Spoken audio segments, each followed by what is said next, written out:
We're here a little early, just wanted to make sure everything was set up and good to go.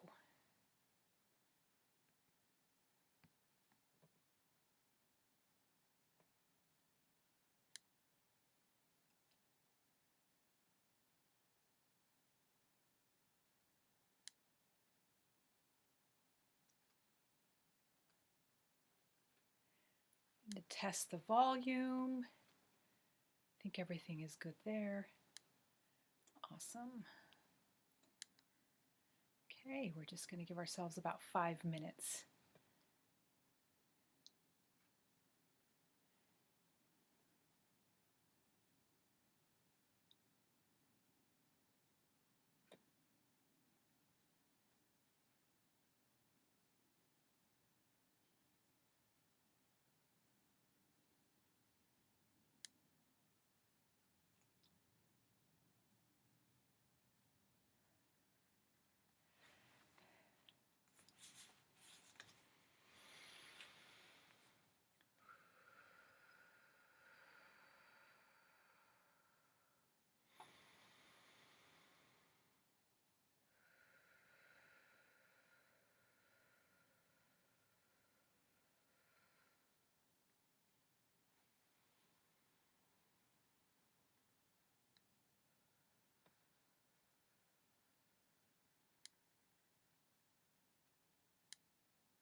Oh, I see. Okay.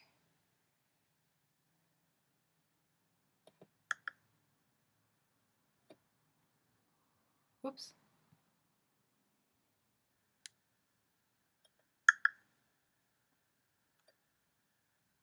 Whoops.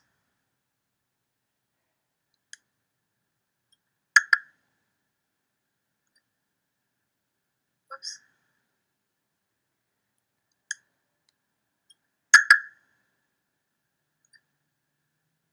Whoops.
there's a weird echo in it. This microphone seems to pick up everything. I don't know if it's my breath or scratching my head or the cat walking around or what. But anyway, I'm going to have you make sure I you can hear me. We're just about ready to get going.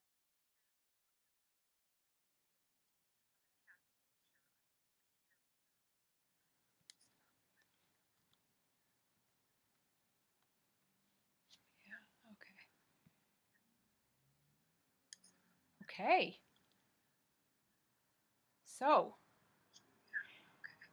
we are going to go ahead and get started. Okay. Let me know if anybody hears some odd sounds in the background. I should hear them too and adjust accordingly, but welcome. Hey everyone. Thanks for being here on this lovely afternoon. I really appreciate your taking the time. We are here to be together and talk about the 3 things that one must do to get out of pain. And we'll, of course, go through those, and I'm sure you'll learn a lot. So stick with me. I know it will be worth your time. And let me know if you have any questions along the way. So, if you have been following me before, then welcome back. And if you've never been in my sphere, then welcome. My name is Lori Morse, and I am an acupuncturist and a practitioner of Chinese medicine now for 25 years. I'm a healer, and I am a teacher of how to transform energy, primarily pain and fear, into more usable energy for us, like vitality, health, creativity, and most ultimately for the usability of love. So that is what my mission is, and that is what I am devoted to, and it is one of the things I love to teach others to do as well. So what we are doing today is we're going to break down pain in as much way that we can with the short time that we'll be together. And then we will talk about some of the ways that you can actually shift some things around and start moving qi in your body, or moving the stagnation in your body. One of the core tenets of Chinese medicine is that anytime there's pain in the body, it means that there is a stagnation in that area. And that stagnation could be of blood or lymph, or just the circulation that is natural in our body to be moving constantly. It could be the stagnation of nerve. So any one or all of those things will cause certain levels of pain. And we're actually designed, our body is designed to be in a constant flow and to have unimpeded circulation. So whenever that doesn't happen, then pain ensues. So we're going to sort of unpack that and break it down so that you have a better understanding of how this actually occurs in a body. And you know, one of the things I really like to pivot to constantly is truth. So, false beliefs are the opposite of truth, right? And so it's really important that we understand, well, that we understand what's true and what's false, so that we know how to choose accordingly and choose in our best interest to serve us. And one of the hierarchies I like to talk about is that truth is synonymous with spirit. And we can call the spirit the universe, the creative life force, source, divine love. It doesn't really matter what you call it. In Chinese medicine, it's called qi, but it's all the same stuff. It's the energy, it's our circulation, right? And that exists in us to, for example, beat our heart or digest our food automatically. The wind is a form of qi, and everything that is in movement on the planet is basically life force or spirit or the universe. And there's nowhere that it isn't. And so our ideal is to be in alignment with that. And when we are, then our beliefs are correct, our thinking is correct, and there's free flow in our body. And that alignment in and of itself is a mechanism, or a recipe rather, to dissolve pain. And that can be as quick as in an instantaneous moment. And this is this is a muscle we build. This is something we learn to do so that we have access to it in any moment of any day, to keep our chi in free flow and out of pain, pain free. And why is this important? Well, it's hard to be in pain, and there's a lot of people in pain, and you may be one of them.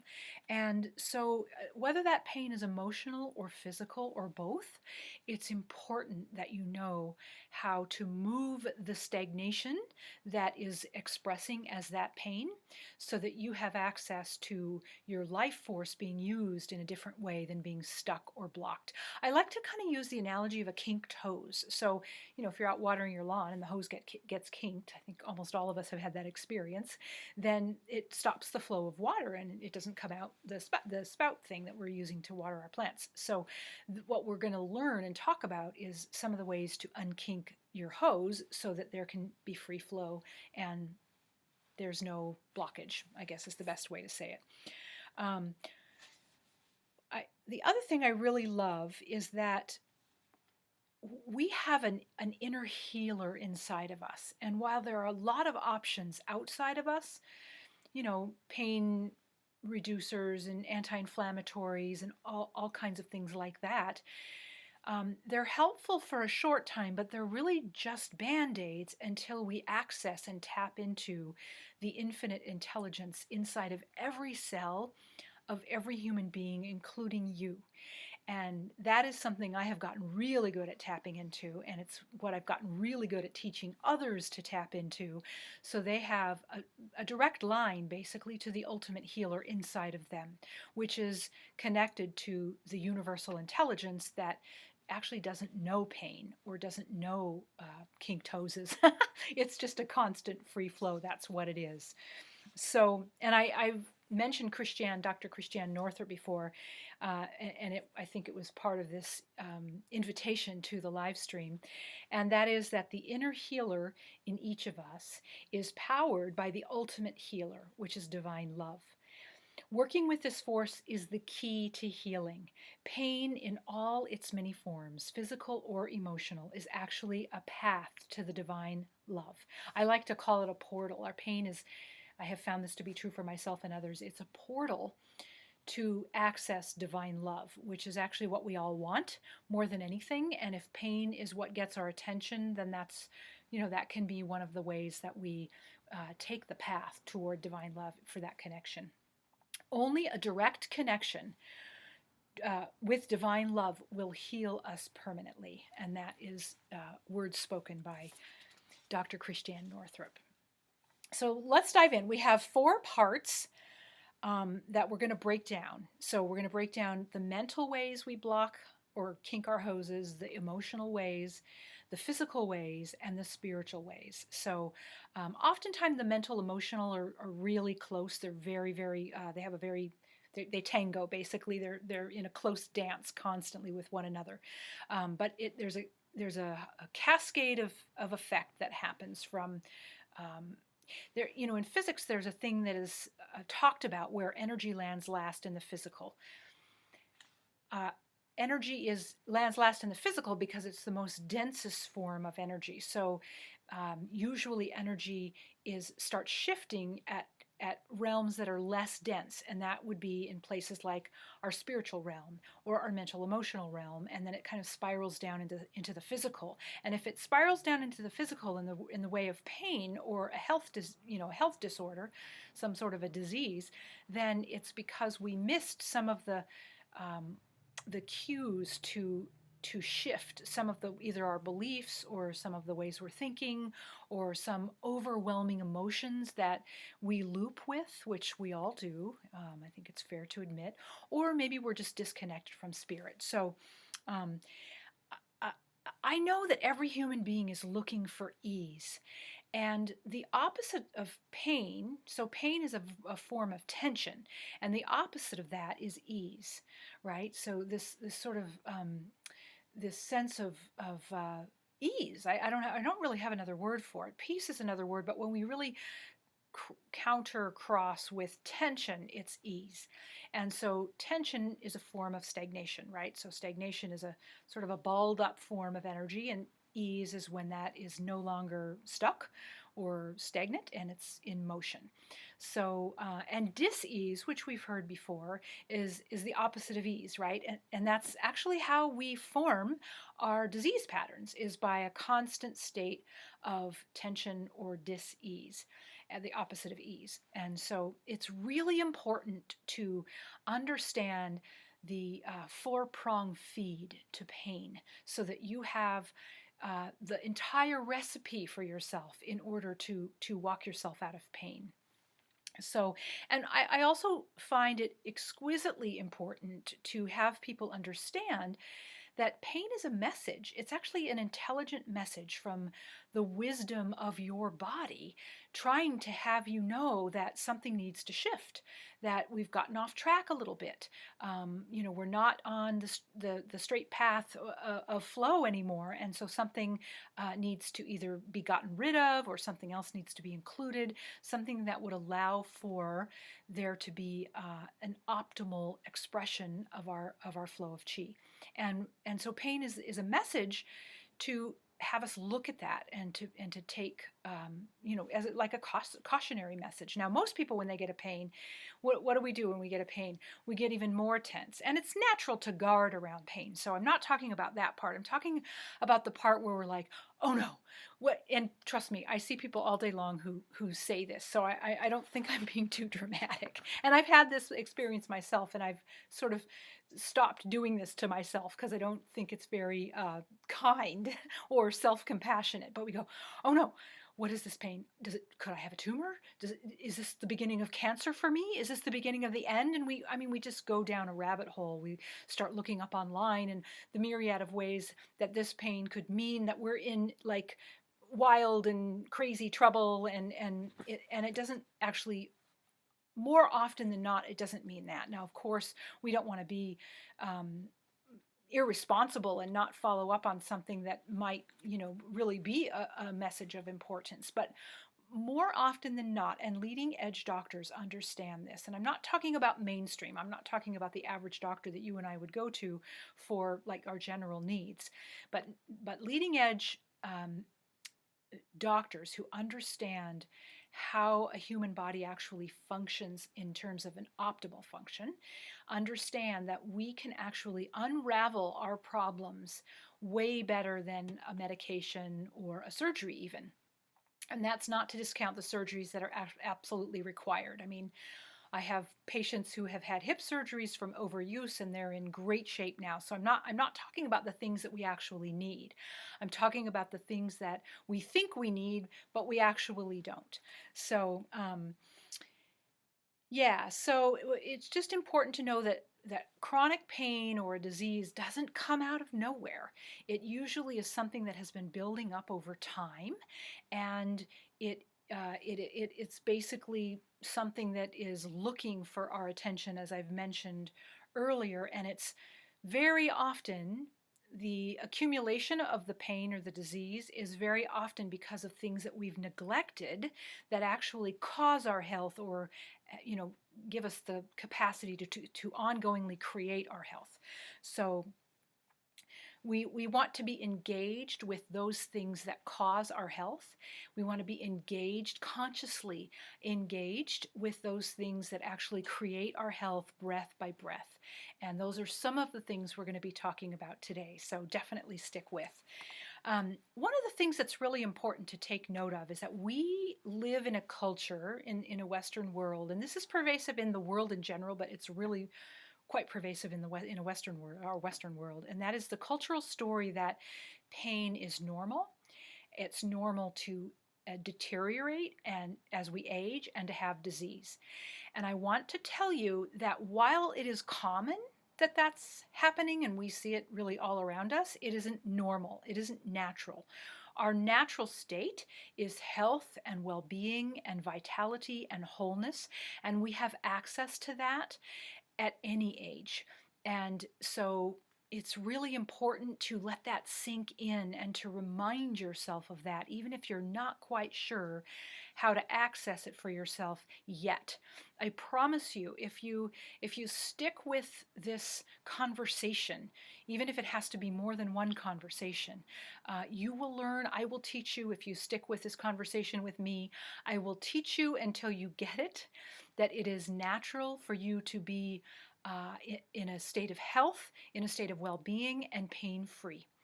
And so that is my mission, is to walk you into that pathway versus the cultural story pathway. It's one of two. We choose. So I just want you to be really clear that every decision that we make as a human being adds up to either the cultural story that we see all around us, or the truth, again using that, bringing truth into it, the truth that we're designed to be healthy. It is coded in every cell of your being, in every cell of my being, for health to express. Now, there might be things that we're doing that dampen that expression, and that's the very point here, is to kind of take the monkeys off of the back, so to speak, so that cellular expression is awakened and free to express health and circulation and well-being in your body. So I have my notes here because I don't want to forget to tell you anything. So yeah. Oh, I know. One of the things that kind of, I don't know, it causes me to pause, which is people say, oh, it's so hard to be healthy.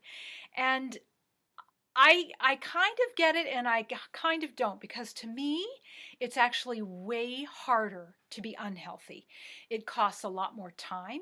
It costs a lot more money. It costs a lot more energy to be unhealthy. And that's really hard.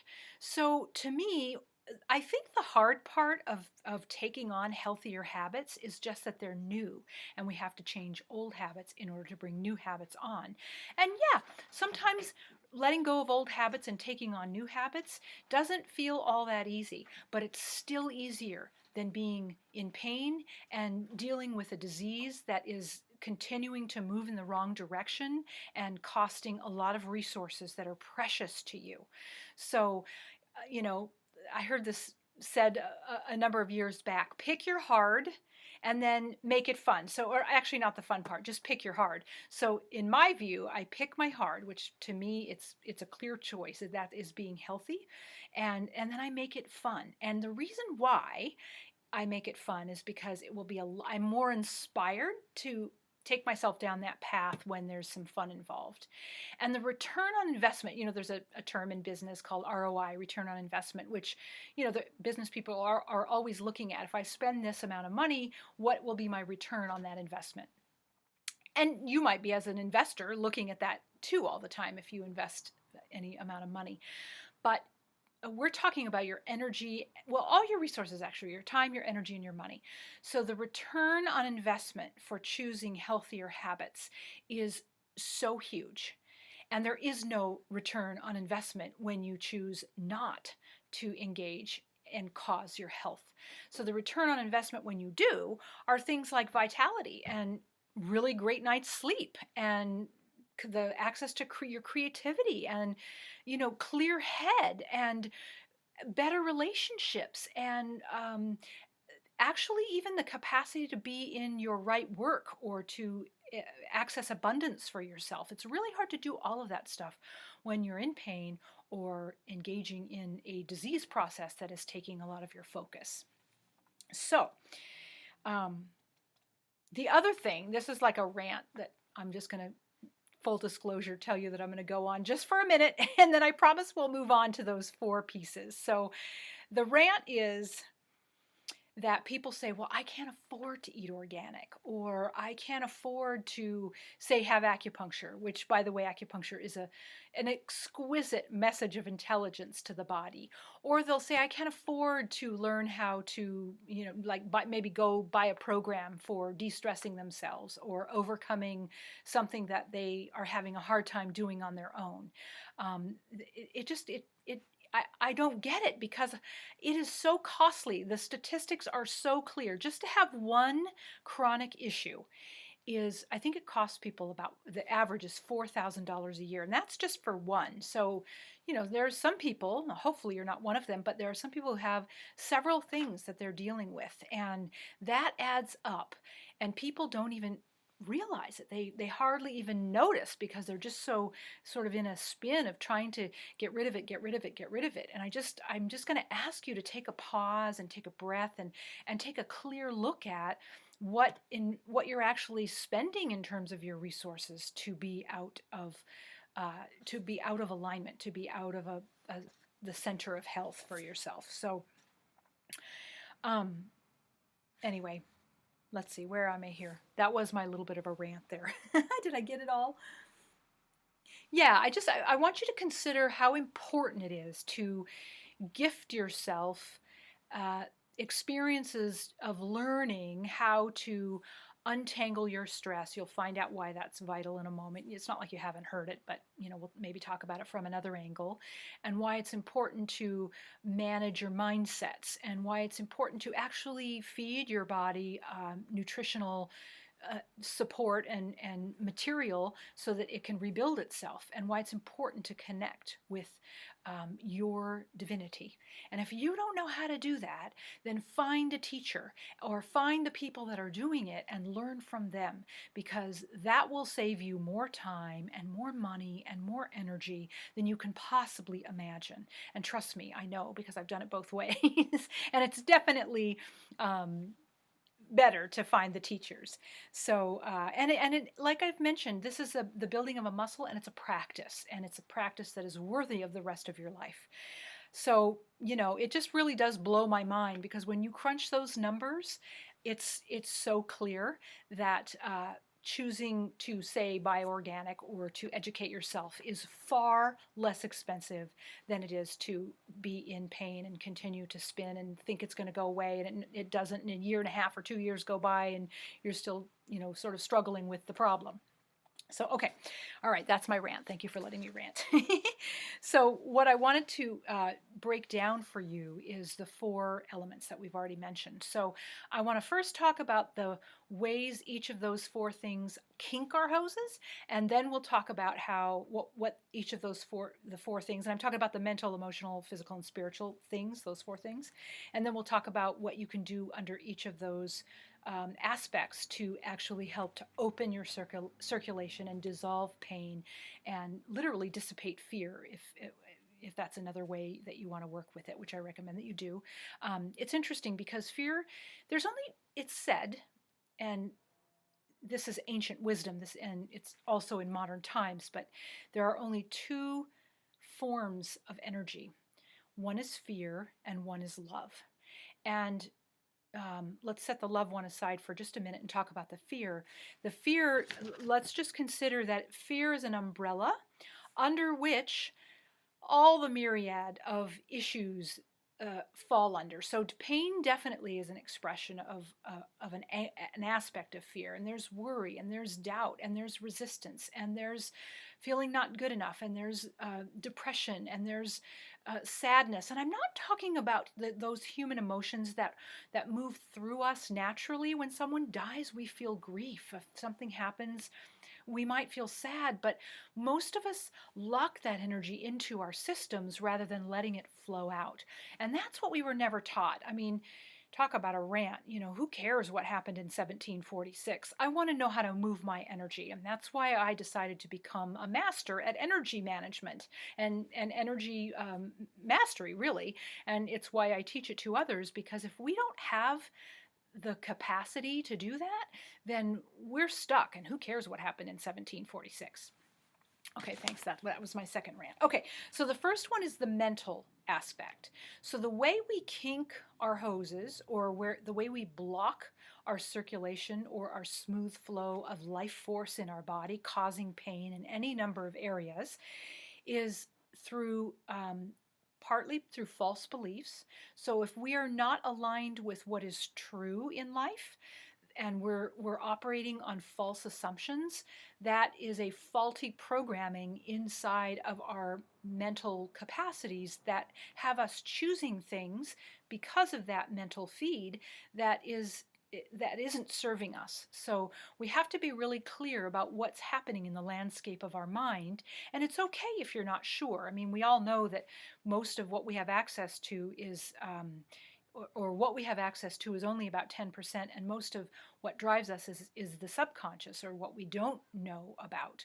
But I have tricks for that. So anyway, and they're not really tricks. They're basically, again, ancient understandings that have stood the test of time, that we all have access to. I kind of like to say that this stuff is hidden in plain sight, and it's just that we can't see it because we're sort of shackled by a lot of that fear. We're shackled by our own mind, basically. So the other way that energy in our system from our mental perspective gets kinked or blocked is when we resist something. So many things happen all day long, and we sort of don't even know the amount at which we do this or how often we do this throughout the day, but we automatically go into a state of resistance, and we lock up, and then we want to control the situation because being in resistance means we're in fear, and we do not realize the amount, the how often we do that throughout the day. And just doing that, it's very stressful for the body. So that's another way that stress actually is going on underneath the surface, and we don't really know that it is in our conscious awareness. So oftentimes I'll ask people about their stress level, and they say, "Oh no, I'm good." But then as I get to know a little bit more about who they are and what they're doing in their world and how their family or their work life is, I can see it. It's as plain as day. I mean, obviously it's easier to see um, it's easier to see objectively in someone else than it is in ourselves. But people refuse to believe it. That's what's so kind of crazy. People will not be willing to say that there's an undercurrent, almost constant undercurrent of stress that is in sort of autopilot, ongoingly, and that is actually the roots that need to be pulled up in order for us to change the way our energy flows in our body. Research shows that 80 to 90% of our health problems originate in the mind, in our mental and emotional state. So that's kind of a big deal, and this is across the board. It is recognized as such. So if we want to talk about not doing band-aid stuff and not just covering up, those are the roots that we need to go into. And I'm not talking about The Secret here. I have nothing, necessarily against The Secret, other than it left out a lot of important parts. But I'm talking about really becoming a mental master, and becoming more masterful. I really do like that word, masterful, over and directive. That's another word I love. And directive of what is going on in your mental landscape. And that, if that's all you ever did, that would change a lot in your body. In Chinese medicine, it is said that qi follows the mind. So the way your qi is moving in your body, it is actually following your mental thoughts, your beliefs, and those can be false, and they can be thoughts that are in error, in comparison to truth, and that then sets up wrong conditions in our body. So and the other thing we're really good at as human beings, and this happens in our thoughts, is telling stories. We tell ourselves stories all the time, and those stories are sometimes kind of crazy, right? And sometimes they're not true. Oftentimes they're not true. And I notice that it isn't very easy to, like, I'll ask someone, if since we're telling stories all the time, why don't you start telling stories that you like? And people kind of freeze up a little bit, and they don't realize, A, that they can, and B, that they're willing to do that. And so I'm just pointing that out, because the stories we tell ourselves, and if you're not sure what those are, then just take note one day, invest one of your days, and just say, I'm just going to check in with what I'm thinking all day long, and see, what stories I'm telling myself around my boss, or this person in the car next to me, or my child, or my spouse, whatever, or myself. I mean, really, the stories we tell about ourselves are the harshest. So I don't think there's anyone who would disagree with me on that. And Right. So there's great, great wisdom in softening and bringing self-compassion into the stories that we tell ourselves. So the emotional ways that we kink our hoses, I've already mentioned the fear being sort of the overarching um, emotion under which many, many, many other emotions fall. So depression is very stagnating to our circulation and our flow of life force. And I heard from a master teacher probably, I don't know, 10 or 15 years ago that depression shows up when we have discontinued being creative in our life. And they weren't talking about, paint and canvas or clay and sculpting. They were talking about our capacity to access our creative life force for solutions, for and putting together a flower arrangement for for getting home in traffic. I mean, there's all kinds of creative solutions for everything that is presented all day long. And when people go on autopilot and they don't access that part of themselves, then depression can set in because they don't have access to that flow of energy in them. They're not connecting beyond their smaller mind. So one of the things that uh, really tends to stall our life force is the belief that we're not enough. This is a detrimental emotional state, and almost all humans, but women in particular, indulge this particular emotion quite a bit, and it's not true. And here's why it's not true. This is the simple version of it. We are extensions of life force. We are extensions of source, the energy of, that is the all that is. Uh, we can't not be, and there is no such thing as not enough when it comes to source. So that is something that we have to sort of switch around in our emotional landscape, so that we're not being, it's not a drag on us, and that it's not constantly rearing its head whenever we want to do something. So worry is also another big one. And this is so interesting. The other day I was working with someone, and we were talking about how she was just starting to sort of poke her head up into this band or this vibrational energy from a really dense, stuck, painful band. Let's just say this dense, stuck band is one channel, and she was starting to sort of tune into another channel that was more light and pain free, and giving her a sense of lightness, and her lifting her mood, and giving her access to a little more happiness. And she said, but I find when I'm there, I feel like I don't deserve it.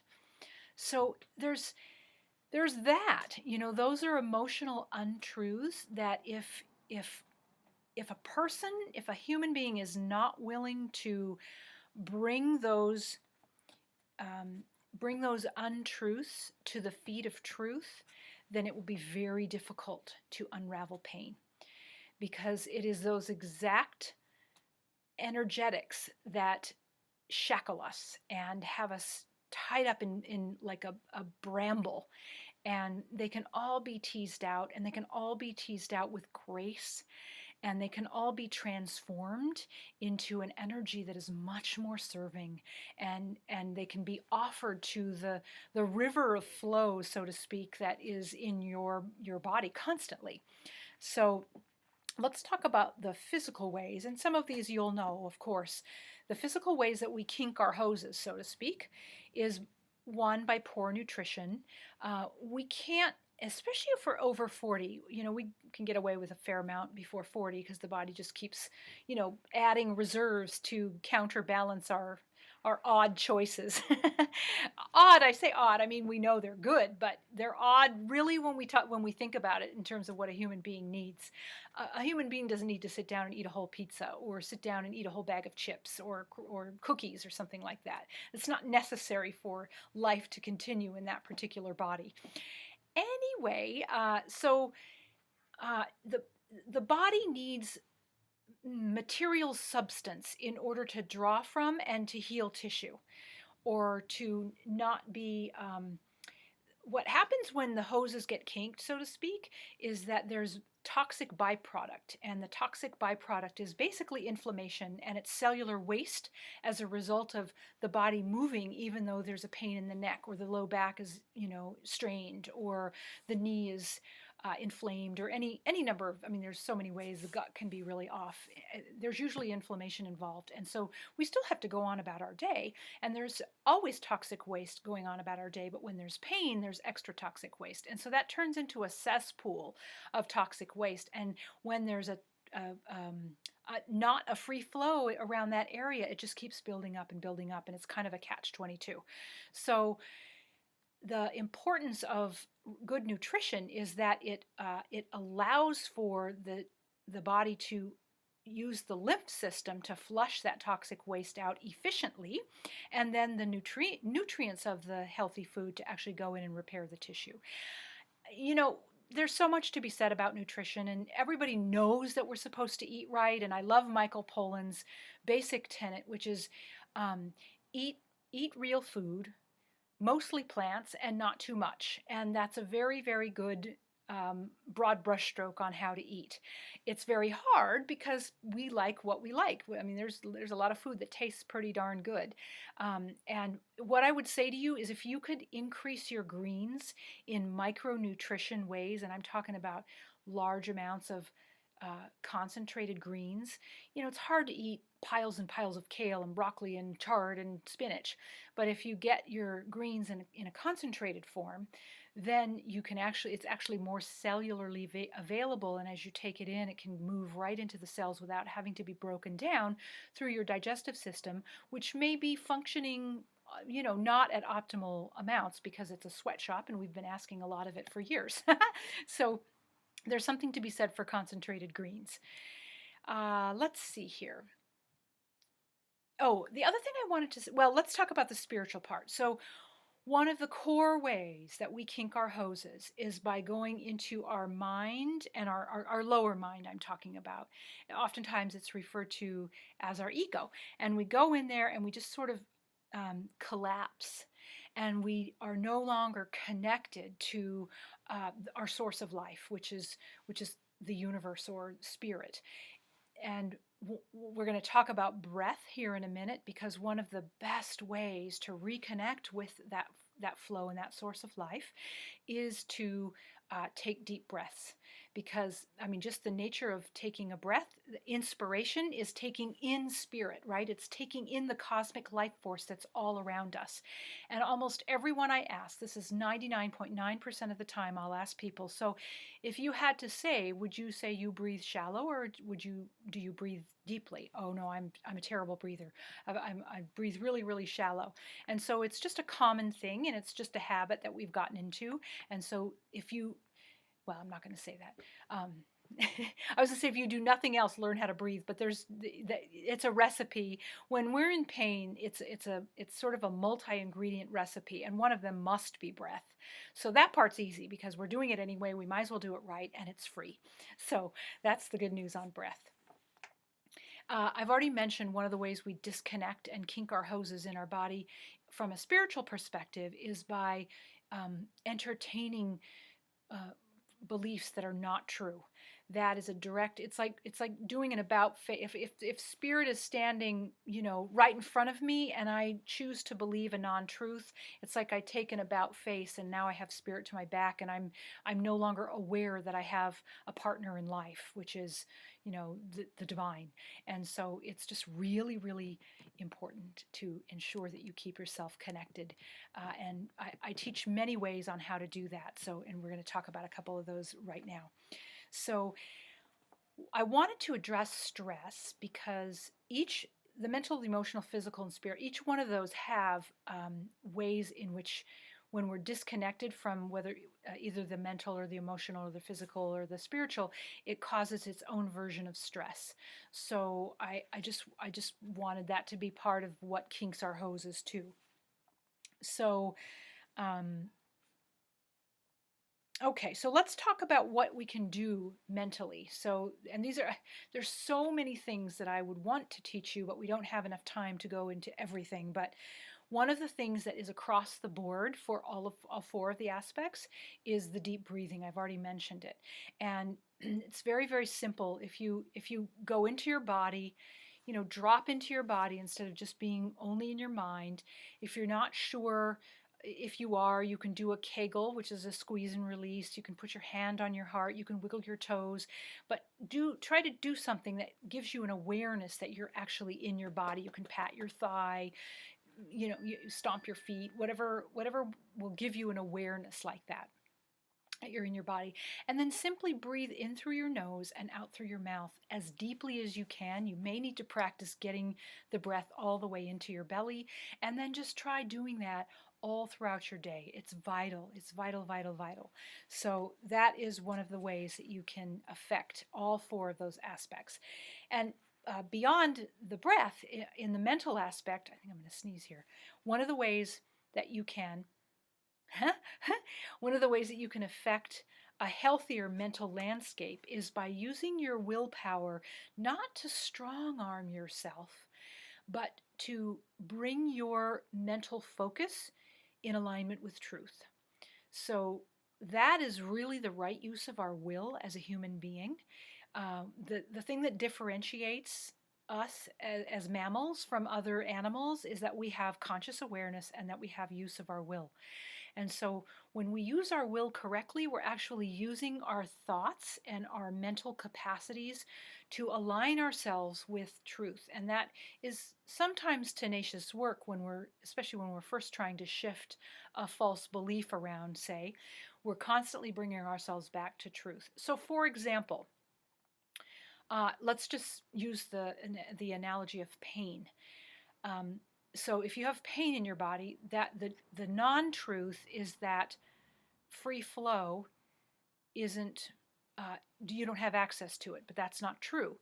Everyone has access to free flow. So you might say something, and these are the kinds of things I say to myself. You might say something like, divine circulation is what's real. Divine circulation and free flow in my body is the truth. And I want you to know that if you are willing to commit to pivoting yourself to the truth, along with some of the other stuff we're talking about, that adds up. And pretty soon you are now on a different pathway than you were before, and you're walking yourself to circulation versus a kink toes. So that's a couple of ways you can affect your mental landscape. Emotionally, breath, of course. And one of the things that neuroscience is understanding is that breath affects our emotions. It gives us a higher capacity for good emotional judgment. So sometimes we don't have good emotional judgment. I mean, sometimes I've noticed in myself, this is so irrational what I'm thinking and what I'm feeling, but that's not good judgment. So when you breathe and when you allow that energy to just simply move through you, then you have a little bit of an opening. Sometimes it's more than a little bit, but let's just say all you get is a little bit in the very beginning because you're just starting out practicing this stuff. You get access to judgment that is more serving than the irrational spin or the loop that you might have found yourself in before. Creativity is another exquisite way to shift your emotional alignment, because you can't help but be in a good center emotionally when you're accessing the creative part of yourself. By nature, the creative part of ourselves, with which we all have, is connected to source, and source always has good emotional judgment. So our deal is our work is to find that alignment at as many moments of the day as possible. I meant to finish on that neuroscience research. So the other thing that it does is deep breathing gives us a higher level of brain function. It also changes pain in the body because it what do you call it when it gives forth, or it releases, that's the word, it releases chemicals that actually change pain in the body. And that's not true when we're in a tense or a stressful emotional state. So, and then also the deep breathing gives us access into that portal of creativity and into that portal of divinity that we had mentioned earlier, that Dr. Northrup had mentioned in her work. Okay, so physically, I already mentioned it. You want to eat as the food that is as whole and real and alive as you possibly can. You want to avoid vegetable oils that create inflammation in the body almost instantaneously. You want to avoid sugar that also right away causes inflammation. The thing to know is that when something that we take in the form of food causes inflammation, that right away is a stress response in our system. It can't not be. Inflammation is stressful in a human body. So when we remove all those sources of inflammatory bombs going into the body, then it sort of settles our system so that it has the capacity to move energy without it being stuck or having to get over various roadblocks or kinks in the hose that are caused by inflammation. And the greens, I've already mentioned that to you. So one of the things that is important in the nutrition and the breath and the mental landscape that we're referencing is that all of this affects our immune system significantly. So if part of your health challenge has something to do with your immune system being weak or weaker than it otherwise could be, then it's really important to bring in this recipe with these various different ingredients so your body can start getting stronger and stronger. So if you're someone who's been on a lot of antibiotics, if it's been hard for you to build your friendly microbiome back up, your friendly bacteria, because then you have to go on antibiotics again, whether it's sinus infections or gut issues or colds or bronchial problems, then you really would be well served to put a recipe together that includes many of the ingredients that we're talking about, but also access to a band of thinking that has you utterly walking yourself into your birthright of healthy cellular expression. And when you do that, and that happens in the mental landscape, when you do that, then you start seeing your other ingredients to your recipe. And it's really hard to see that when you aren't plugged into what is true. And spiritually, this is a huge topic, and you're more likely than not tapped into your spirituality. What I would like to say on this subject is that connecting to that form of energy that is greater than you, and it doesn't matter again whether you call it the universe or whether you call it source or whether you call it spirit or whether you call it divine love. A lot of women I've noticed over the years really appreciate calling it divine love, and I do too, although I'm happy with any of the names. The names don't really matter. It's the energy.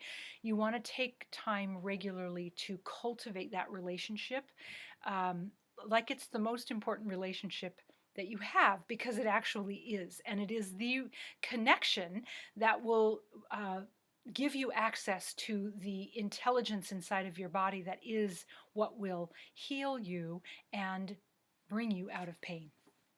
Okay, so, and sometimes when people begin a journey like this, their mind, the fear part of their mind kind of digs their heels in and says, "Oh, we're not going to do that." And this is, we've done all this before. We've tried so many things. None of this stuff works. I'm destined, and all those things that your mind might say. Most minds say that. Then I would have you consider asking questions and posing inquiries of your heart. So inquiries like, well, how could I regularly connect with the divinity within me? What would it feel like if I were to have a healthy breakfast, lunch, and dinner every day, even with a little bit of chocolate? I have tricks on that. Or things like, how can I bring my fear to the love that is inside of me in order to be transformed? What do you need, pain, wherever the pain is? What do you need from me? What have I missed that you would have me know? And in asking questions like that, first of all, it stops the fear part of our mind from dragging you down a rabbit hole where you're stuck and feeling lost and not and hopeless, let's just say it that way. And if you ask a question, it sort of stops fear in its tracks. So I love asking questions. I've talked to a lot of people about this, and when people actually do it, the stories are so fantastic. Like people getting fabulous new jobs and people changing their anxiety from crazy, gripping anxiety to a sense of ease and trust. And I mean, the stories do go on, and I know everybody likes stories, but maybe I'll do a separate like stories live stream because I have so many. Anyway, so one little thing I want to say, well, not one little thing, a few things, is one of the biggest mistakes that people make is not taking to heart how important it is to be a good director of your mind. So mindset management is energy flow management. And remember, energy kinked is pain. So it's energy flow management that is vital. And so mindset management is what allows for that to be so. And again, you have the rest of your life to get really good at this. So start now, don't wait. It's just the linchpin for your health, right? And one of the things to know is that the mind is designed to protect us. So our beloved lower mind is all its job is to do is to protect us. And so anything that you try to bring on board that's new, it will clamp down because it doesn't know that it's safe. And so I have to talk to my mind all the time and say, you know what, we're going to be okay. This is fine. Don't worry. We're not going to die if we practice breathing all day. And because the mind, I mean, the prime directive of a mind is to keep you alive and to keep you safe. And so anything that's different than what you're currently doing is considered a threat to your mind. And we know that, right? Because sometimes most of the time when we try to do something new, we get stopped and we're like, what the hell? I really wanted that. Why can't I get past this? And this is why. So one has to really learn how to work with that part of the mind in order to move past it with a degree of ease and without flipping the mind out too much. I like to use the word grace. I've sort of taken it on in my own practice to gracefully hold the hand of my mind and have her walk with me so she can see that it's all safe, it's all good. And so just consider being with your fear so that that part of you is not stopping you with every forward movement that you're trying to make.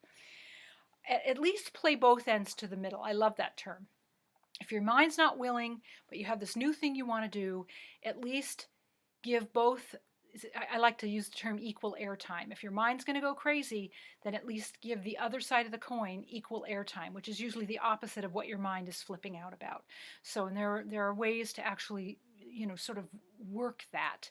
And we can't leave that off the table. Otherwise, we don't get very far, and you probably already know that by now. So here, let's just recap. The 3 things that you must do in order to get out of pain are: you must manage your mind. And most of us need a serious mindset makeover. I know I did, and I still work on my mindset daily. And it's worth it to me because it gives me the freedom and the flow and the access to a life force that I find to be much more juicy than the tension. And the second thing is you must take the nutritional monkeys off your back and give your body the material it needs to create and to mend tissue and to create healthy cells and to detoxify through the lymph and to resolve inflammation. And the third thing that you must do to get out of pain is you must connect with the source of life. That is the current of flow and circulation that you are an extension of. and that is inside of you, and it also flows through you. It moves in, through, and around every particle of your being. We're the ones who sort of block and stop it. And so connecting with that source of life, and that's a spiritual connection, really, connecting with that divinity and that love that flows in your being, is what will help unkink some of your hoses. And it is this connection that heals and dissolves pain and dissipates fear. And that is just, if you take nothing else away from our time together, I want you to know that your connection to divine love is what heals, dissolves pain, and dissipates fear. And that's what every human being wants more than anything, in order for more love to be expressed from the inside out, right? Okay, so what we've talked about so far is why it's important to listen to the message of pain so that imbalances don't get worse. And so that is in contrast to running away from pain or trying to push it away or damp it down with a Band-Aid effect. We want pain to have its full messaging to us and expression, so it can just move out and be dissipated fully, permanently. We've also talked about the cultural story and why it takes us down the wrong path. We talked about the 4 aspects of our human and divine beingness that blocks our flow or ease, kinks our hoses, as well as the upside of those 4 aspects that cause and create flow, that cause and create our health, and that cause a sense of ease in our body. And it's that, all of that, the byproduct of all of that is a pain-free body. There's not one woman that I have talked to in my 25 years, one of the top things on her list is that she wants a sense of ease in her body. She wants peace. So we're talking about a clarity of mind and a peace in our heart and a flow in our body, right? That's kind of it. So just, imagine waking up every day without pain. Imagine waking up with a clear head. Imagine having slept, really, really well. Imagine having access to the right solutions to everything that you need, everything you require, and everything that you desire in your life in order for you to feel fully expressed on all levels: mental, emotional, physical, and spiritual. Imagine not having to chase around this solution and that new thing. And there is no one thing, there's a recipe, and we're talking about a part of the recipe here that is vital. It's the foundational building block, so to speak. So you want to just sort of stop thinking that there's going to be one thing that's going to flip a switch and everything is going to be perfect for you. If there were one thing, it would be full connection to divine love. And usually we need a few. Divine love then guides us towards a few of these other ingredients to the recipe too. So what else did I want to say? Yeah, I would have you imagine what it might be like for you if you had an ongoing, regular connection to source, to your divinity, to the love that is flowing in you. There are hardly words to put to that. So I also would have you consider what it might be like for you to not be shackled by your fears, to not be run by your fears, to not be forced to act in certain ways because of the patterns and the constructs that have been set up by your past fears and the ones that keep playing themselves out day in and day out. So that is what I would have you take away from all of this. And if you liked what you heard in our time talking, then I would invite you. I'm going to actually put a